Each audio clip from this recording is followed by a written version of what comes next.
Brad Leister lived a simple life before COVID-19. What mattered most to him was the quality moments he spent with friends or with his loved ones, and engaging in hobbies like hunting or working on his 1968 Chevy Camaro. Now that cases of COVID-19 continue to rise, Brad can only think about staying vigilant for health, given his own personal experiences with respiratory failure in early 2019. After dealing with a night of extreme chest pains, Brad took himself to Mason General Emergency, as seen behind me.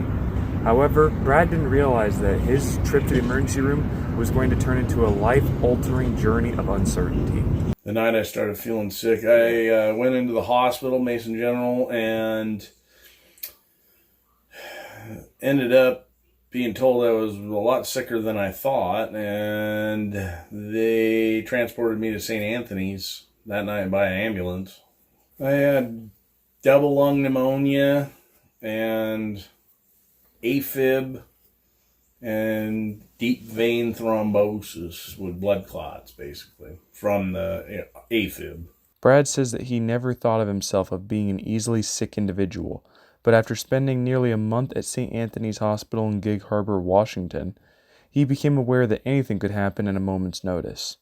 When Brad began to consistently hear the same stories of coronavirus victims, he says that hit home for him. At first, I really didn't think much of it. It was being downplayed a little, but after seeing and hearing repeated time after time of the stories of people in the ICU on a ventilator, which I was on for 15 days, almost died. It hit home with me. It reminded me exactly that hell I lived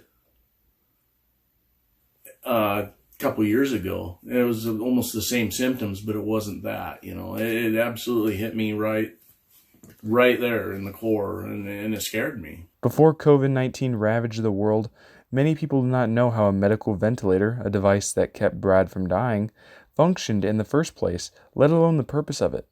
Dr. Vikram Padmanabhan, a pulmonary and critical care doctor at UW Medical Center Northwest, explains how ventilators are used to help patients like Brad. Ventilators are machines that we use commonly in the ICU to assist patients who have breathing difficulties. These are either problems where they can't get enough oxygen into their bodies, can't breathe out enough carbon dioxide, or unable to manage the work of breathing due to an acute disease, such as in this case, COVID-19 pneumonia. Nancy Leister, Brad's mom, was one of the few people who spent nearly every day at the hospital while Brad was intubated for over 2 weeks. She says that nothing else could have prepared him for dealing with COVID-19 in the future. I think he was scared to death that he was going to die.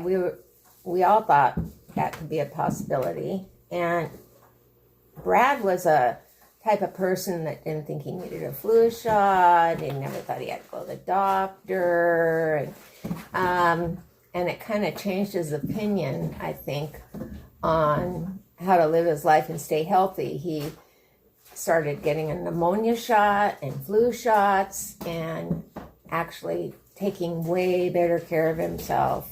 Although Brad thinks people should still have a life, he wants people to remain safe and take care of their health so that they never go through the experience that he went through.